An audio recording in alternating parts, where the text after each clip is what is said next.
Philippe Morel, bonjour, installez-vous. Bonjour Quentin. Première question, je vais vous demander de me raconter un souvenir d'un bureau dans lequel vous êtes passé, peut-être passé un entretien, je sais pas, un bureau froid, guindé, enfin un endroit où vous n'étiez pas à l'aise, peut-être un peu trop, guindé, pas sympa, pas chaleureux quoi. Oui, j'ai quelques années d'expérience, mais j'ai donc de nombreux souvenirs, il y a 20 ou 30 ans, d'espaces qui n'étaient pas très très chaleureux de ce point de vue-là. Et d'ailleurs, l'objectif, c'était justement de ne pas être dans un accueil chaleureux avec un visiteur, avec un client. L'objectif, c'était de déstabiliser. Quoi. Exactement, Ouais. oui, exactement. Donc moi, je me souviens d'un bureau très métallique, avec un client qui était donc un peu en hauteur, et moi qui étais dans un tout petit fauteuil très largement en dessous du client. Et donc je sentais qu'effectivement le poids de la hiérarchie allait s'imposer sur mes épaules. Voilà. Donc c'était pas forcément un bon souvenir. Après, on est devenu beaucoup plus proches. Finalement, une personne très agréable, très sympa. Mais le premier souvenir, là, c'était un peu rugueux. Et de fait, en 30 ans, parfois dans certaines entreprises, ça n'a pas vraiment beaucoup changé. Donc le premier aspect peut être un peu rugueux, et ça c'est notre métier, mais on en parlera après.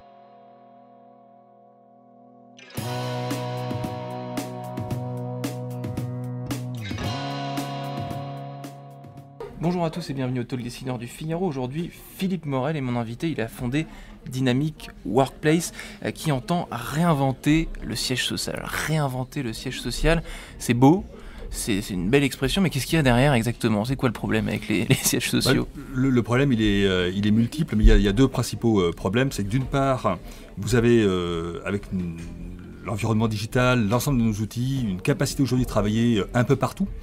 On appelle ça le nomadisme, on appelle ça le micro-working. Et de fait, massivement, les sièges sociaux aujourd'hui se sont vidés. C'est-à-dire qu'on avait structurellement, sur les 30 dernières années, notamment en Ile-de-France par exemple, un taux d'occupation moyen des grands bâtiments tertiaires qui était autour de 60%. Vous imaginez, entre guillemets, un bâtiment avec 1000 postes de travail, 1000 collaborateurs. Donc globalement, entre 9h et 19h, 600 personnes. Et ce taux moyen-là est en train de baisser assez fortement, en fonction des localisations et en fonction des bâtiments, et notamment en fonction de la convivialité exprimée par le bâtiment. Et ce taux aujourd'hui est plutôt autour de 40 voire 20%. Ouais. C'est-à-dire que le même bâtiment, 1000 postes de travail, vous n'avez plus que 200 personnes qui en moyenne viennent entre 9h et 19h. Ça veut dire que là, vous avez d'énormes open space, entre autres, qui sont vides.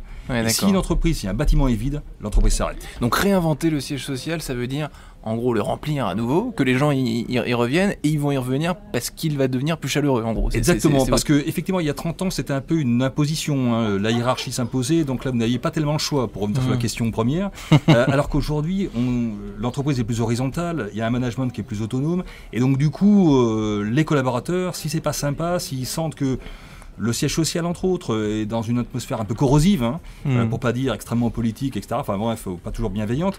Et bien à ce moment-là, ils vont travailler ailleurs. Et donc, si l'idée aujourd'hui, l'objectif, c'est même une imposition pour toutes les entreprises, c'est de redonner envie aux collaborateurs de venir travailler ensemble dans la maison commune. Et la maison commune, c'est le siège social. Alors réinventer les bureaux, les rendre plus chaleureux, c'est un secteur où il y a quand même pas mal de concurrents, pas mal d'acteurs. Vous êtes immiscé dans ce secteur, on va en reparler, que vous connaissez bien. Votre offre chez Dynamic Workplace, c'est quoi concrètement par rapport à celle de vos concurrents? En fin de compte, nous, alors par le parcours qui a été le mien, d'ancien créateur donc de Nextdoor, du réseau d'espace de travail partagé, donc on a une logique d'opérateur. On est opérateur. Donc, et opérateur, ça veut dire quoi? Ça veut dire qu'on est avec nos clients.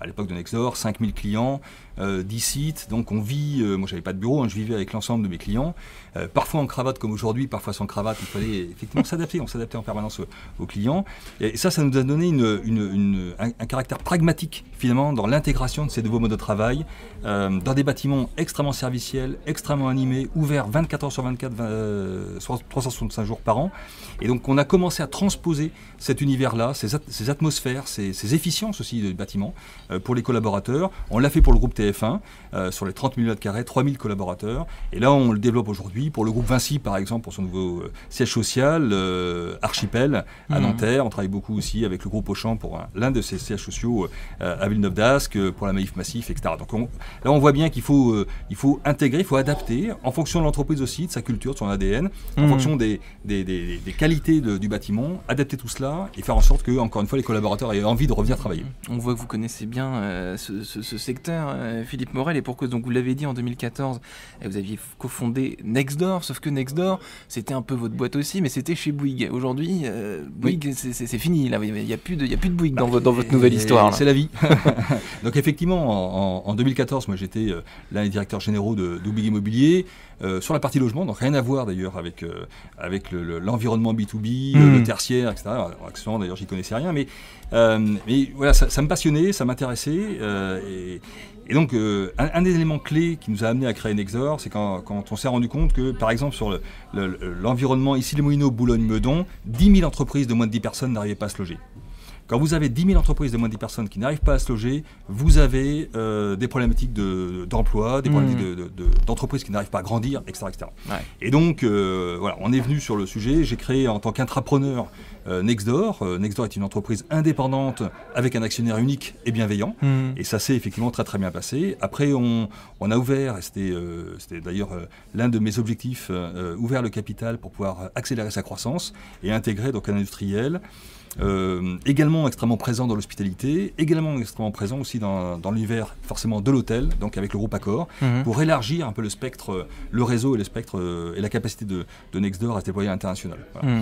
Et puis, après, nos chemins se sont séparés parce que il fallait, moi j'avais vraiment de mon point de vue, la première révolution a été celle des grands espaces de coworking en 2014. La seconde révolution est celle qui se passe en ce moment, en 2020, des grands espaces tertiaires qu'il faut réinventer. Et ça, c'est une révolution qui est 10 fois plus importante, de mon point de vue, que celle des espaces de coworking. Vous visez particulièrement aussi, j'ai vu les professionnels de l'immobilier. En quoi est-ce que c'est un secteur très important pour vous ? C'est très important parce que c'est un secteur qui est en pleine ébullition. Ouais. Les différents acteurs de l'immobilier sont par nature, par réglementation, et parce que aussi l'immobilier c'est un produit à la fois une matière première noble, rare, chère, complexe, d'un point de vue et technique et réglementaire, eh bien ces acteurs-là sont assez, on appelle ça assez verticalisés. Hein, ça veut dire quoi ? Ça veut dire que finalement ils sont chacun d'entre eux très spécifiques, très spécialisés dans un domaine entre le propriétaire-bailleur, le constructeur, le promoteur, l'asset, le property, le facility manager, etc., etc. De l'autre côté, à l'opposé, vous avez des entreprises qui elles se sont dit pas le choix, il faut qu'on s'horizontalise. C'est-à-dire qu'il faut qu'on redonne de l'autonomie à nos équipes, qu'on s'ouvre sur l'extérieur, finit le siège social bunker, etc. etc. Et donc leur demande, c'est auprès des acteurs de l'immobilier, c'est de dire mais aidez-nous à horizontaliser le siège social. Quand vous avez des acteurs verticaux, c'est extrêmement compliqué d'horizontaliser une démarche, c'est-à-dire d'être extrêmement transverse et d'apporter finalement un service all-inclusive aux entreprises et à leurs collaborateurs. D'où la création de Dynamic Workplace. Absolument. Donc vous étiez un peu entrepreneur donc chez Bouygues, là vous êtes devenu entrepreneur. Si on revient 20 ans en arrière, quand vous êtes 25 ans en arrière, quand vous êtes sorti d'Audencia et que vous avez fait vos premiers stages dans les grands groupes, enfin, quand on compare les deux, il y a quand même des choses qui ont changé. Oui, j'ai moins de cheveux. Qu'est-ce qui a complètement disparu, par exemple ? Si on regarde l'ambiance des grands groupes d'il y a 25, 30 ans aujourd'hui, qu'est-ce qui a très mal vieilli ou qui a complètement disparu ? Beaucoup de choses. Moi, je suis arrivé dans un univers, notamment dans le groupe Ford à l'époque, mais il faut se souvenir début des années 90. On fumait dans les bureaux, vous aviez des nuages dans les salles de réunion. Et il y avait des traces de clopes au plafond. Exactement, c'était totalement jaune. Les non-fumeurs comme moi avaient interdiction, c'était extrêmement malvenu d'aller demander à quelqu'un d'arrêter de fumer dans une salle de réunion. On ne se remet pas en mémoire ce qui s'est passé en 30 ans, mais c'est absolument considérable en termes d'agrément de vie. Les grands espaces tertiaires, de ce point de vue-là, étaient considérés comme étant extrêmement anxiogènes pour les collaborateurs, parce qu'on n'allait pas au siège social, c'était vraiment un endroit où c'était corrosif, c'était acide, les relations étaient assez complexes, donc c'est pas un environnement extrêmement accueillant. Donc tout ça, c'est aujourd'hui en train d'exploser positivement. Les entreprises se disent, mais de toute façon, c'est même pas une question d'embaucher des collaborateurs, c'est au moins de faire venir ceux qui sont là. Les collaborateurs votent avec leurs pieds. S'ils ne veulent pas venir, ils vont travailler dans le café d'à côté, qui est beaucoup plus sympa.